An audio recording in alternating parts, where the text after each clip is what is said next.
Hello, my name is Kurt Hyland, and this is the Brew Confusion Feasibility presentation, November 30th, 2014. So what I want to start here with is the problem definition. What problem is brewconfusion.com trying to solve? Right now, craft breweries are growing at a very, very rapid pace, especially in the Pacific Northwest where I'm located in Vancouver, Washington. So you can see on that map on the right, the dark blue areas are where there's a high concentration of craft breweries per population. So you can see in the Pacific Northwest, a really high concentration of craft breweries. Consumers are overwhelmed by the number of breweries and the number of brews available. It seems like every day there's a new brewery opening in the Pacific Northwest, and they offer 5, 6, up to 20. I've even seen breweries that offer 40 different beers on tap. There's a lot of breweries, there's a lot of brews, there's just a lot of opportunities, a lot of different things to try, and it gets a little bit overwhelming for the normal beer enthusiast. So there is a need for a tool to help these brew enthusiasts navigate their way through the growing craft brewery landscape. And that is exactly what brewconfusion.com was created for, is to help enhance that brew experience for all brew enthusiasts, but especially here in the Pacific Northwest. So what is the solution? Well, the problem solution is a one-stop website for the craft brew enthusiast. And I want to focus on the craft brew enthusiast. During my hypothesis testing, I found that really if you're a consumer of large domestic or foreign breweries, aka Budweiser, Bud Light, Heineken, Coors, there's really not a need for a beer website for these consumers. So it targets specifically the craft brew enthusiast. The brewconfusion.com it'll have a brewery/brew tracking tool. As I mentioned on the previous slide, there's a plethora of choices, and it's really it'll be a nice, neat little tool where you can track what brewery you've been to, what beer you had when you were at that brewery, and then all the different types of beers that you've had at all the different places. Now, there would be an algorithm based or brought into this tool that would take those past brewing experiences and would give you a suggestion at the brewery you're at based on what your past experiences were. Maybe you like IPAs. Maybe you drink a lot of red beer. So maybe it's a red IPA is what it suggests on your next visit. So that's the type of thing this brew suggestion tool would do. It would also have a forum for those home brew experts or connoisseurs. Everywhere, just as fast as craft breweries are growing, home brewers are practicing the trade. It's a great hobby. It's a great way to meet people, try different things, try different recipes, create your own type of brew. You can get kits that lead you exactly how to do it, or you can start to experiment and build your own small brewery, grow your own hops. So it's a growing hobby, and this would be a place on brewconfusion.com for these different home brewers to ask questions, bounce ideas off of each other, share recipes. So that would be a second target group. Craft brewery partnerships is something that would lead to Brew Confusion would have several partnerships with as many breweries as possible, trying to get more information into the tool itself. There'd be opportunities for the craft brewer to advertise online, just another way for them to reach out to their consumers. There'd be online merchandise sales. Each brewery that was a partner with brewconfusion.com would have a calendar of events, tastings, tap takeovers, those kind of events, happy hour. It could have discounts or promote different, buy 2 beers, buy 2 pints, get 1 free. They could advertise that on the site. They could provide tap lists. A tap list is a great idea for, you can go to brewconfusion.com, look up a brewery, let's say Caps and Taps, and right on there it would have what beers they currently have on tap.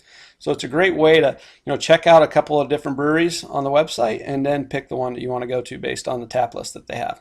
And that's just a list of a few of the different things that would be available through brewconfusion.com. So the next section that I want to go into is really around the hypothesis testing. All those assumptions that I made about brewconfusion.com and the results that I got from testing those hypotheses. So first I want to talk about the value proposition. I've already mentioned the problem solution, the problem definition, and really this week of testing, the value proposition week of testing, was all around just validating that definition and validating that solution. So the goal was to validate the problem definition and problem solution. So what I did is develop a testing strategy of really trying to talk to the same 3 gurus every week. I had that, that foundation, that solid base, and just the topic would change each week. But each week I wanted to target 5 new potential consumers. The first week I did 8. Every week after that I did 5. And I really tried to mix face-to-face interaction with the gurus, and with the consumers, however, it was a mix of face-to-face and email. I found that sometimes when you talk to people face-to-face, especially if you know them, they may want to tell you what you want to hear. And I wanted to avoid them telling me what I wanted to hear. I wanted them to be objective. So I mixed, some email interviews with face-to-face, trying to get a different base of information. And then I tested the value proposition with 3 separate groups. I wanted the potential consumers, I wanted craft brewers, and then I wanted home brewers. The 3, as I'll get into a little bit later, the 3 target segments that I have, customer segments, I wanted to at least touch base with all 3. So the customer segment,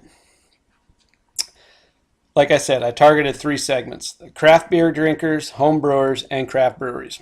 Now, I'll start with the craft beer drinkers, myself among one of them. That's kind of what drove this idea. My first assumption, or one of my early assumptions, was that large domestic beer consumers would not find the tool useful. I mentioned this on a couple of slides earlier.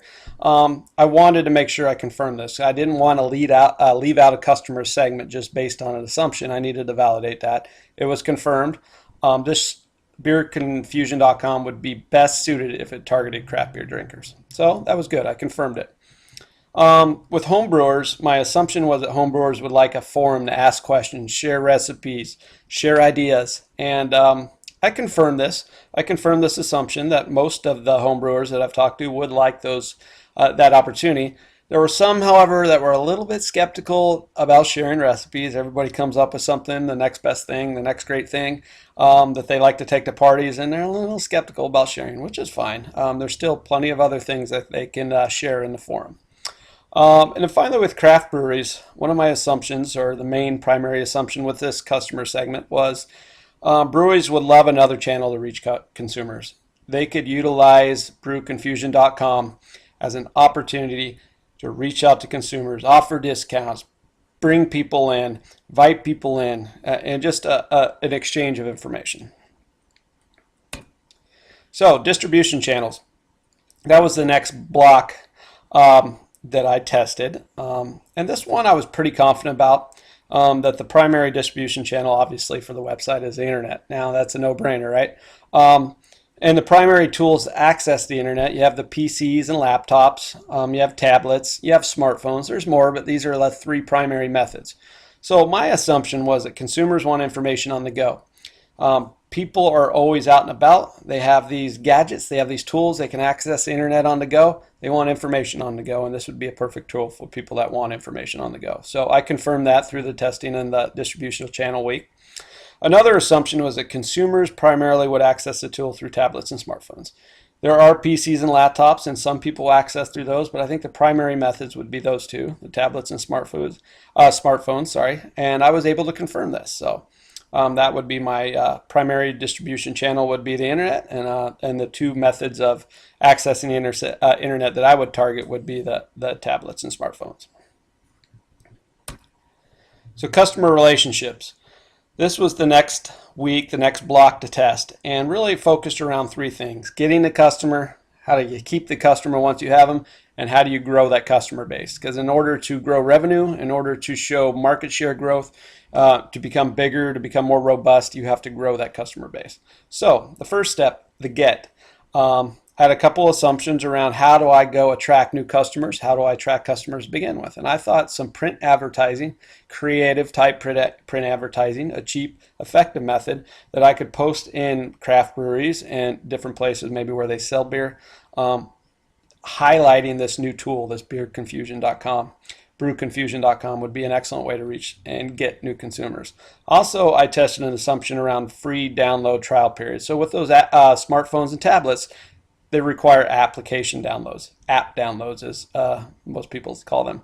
So I thought maybe a free download trial period would get people, attract people. People are attracted to free stuff, right? So this is a great way to bring people in.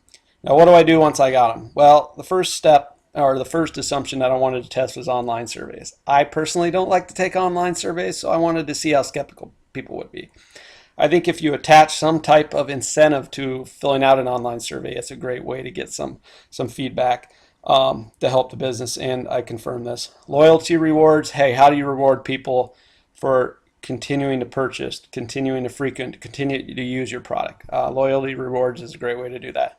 And then now that I've got some, I've kept them, how do I grow? How do we get bigger?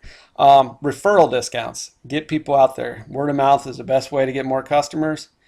Offer a great product, have them share, communicate how great that product is, have them refer people, and we'll build that customer base. And then also repeat purchase discounts. This is how you grow the business, not necessarily customer base, but this is how you grow revenue. You want to encourage people to purchase more, not a one-time purchase. So both of these assumptions were confirmed, and I was able to move on to the next step. Speaking of the next step, revenue streams. So there are three primary revenue streams that I anticipated or assumed for brewconfusion.com. The first one would be from the application or app download fees, advertising fees from the craft brewery partners, and then online merchandise sales, attaching a fee to the number of sales per dollar.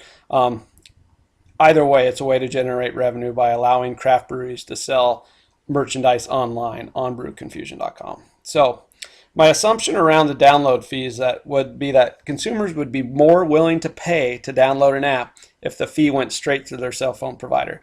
I use it right now. When I download an app, it goes to Verizon. I thought this would be a great way of not having to use your Visa or debit card online, which people are a little skeptical of. And I was able to confirm this assumption. I also assumed that obviously that craft breweries would like another opportunity to advertise their product and to sell their merchandise, and would be willing to pay a fee as long as it was a reasonable fee. And both of these assumptions were confirmed. So partners, resources, activities, I kind of lumped this all into one slide. It's still a big area, but I really use this for me, it was pretty straightforward that the key partnership would be with the craft breweries. I need craft brewers, so this was a no-brainer. And a key supplier would be those merchandise providers, those people that I could either get the merchandise straight from the craft brewery, or I thought it would be more practical to go straight to the merchandiser. Some of the external resources needed, obviously the craft brewery partners and the merchandise supplier I just mentioned, but also a website developer, because really, I'm a website business. I'm going to need a great website to attract business. And then some of the internal resources needed, time and money. Time and money. It's really that straightforward. That's what it was going to take for me, is time and the initial cost for the website development. And finally, key activities. Website launch is a big one. And then once the website's launched, I still need to go out there and build partnerships, create partnerships, get people bought into brewconfusion.com, and then get that. And once I have those partnerships created, I need information provided from the breweries, the calendars, the tap lists, the discounts, the advertising, all those different steps. So what does this lead me to? This leads me to the recommendations. So going down the list, the problem definition was confirmed. People were overwhelmed. They'd love a way to track beers, share with others what breweries they've been to, share with others what beers they've consumed. It's a great way. It's a conversation piece. I mentioned in the paper that I submitted that craft brews are becoming like the wine industry. Beer used to be not that sophisticated. There was a couple of large breweries, and that's what you drank. You had Bud Light, you had Coors Light. Well, now it's a lot more complicated. It's a lot more sophisticated, and there's a lot to learn about the brewing, craft brew industry. So this is a great conversation starter. The solution was confirmed. People liked the idea. They would use the idea. So it was great that I was able to confirm that. All key assumptions and all the blocks along the way, I was able to confirm my assumptions. 95% of the assumptions were confirmed, and in each step I was able to go forward with the idea. So that being said, I recommend this product idea. I think it's a great idea. brewconfusion.com. It will be very popular in the Pacific Northwest, and as craft brews spread throughout the United States, this would be a great way to spread and grow with the industry. So brewconfusion.com. It's all about creating experts one beer at a time. Thank you for the time. I hope you love the idea, and I hope to talk to you soon. Thank you.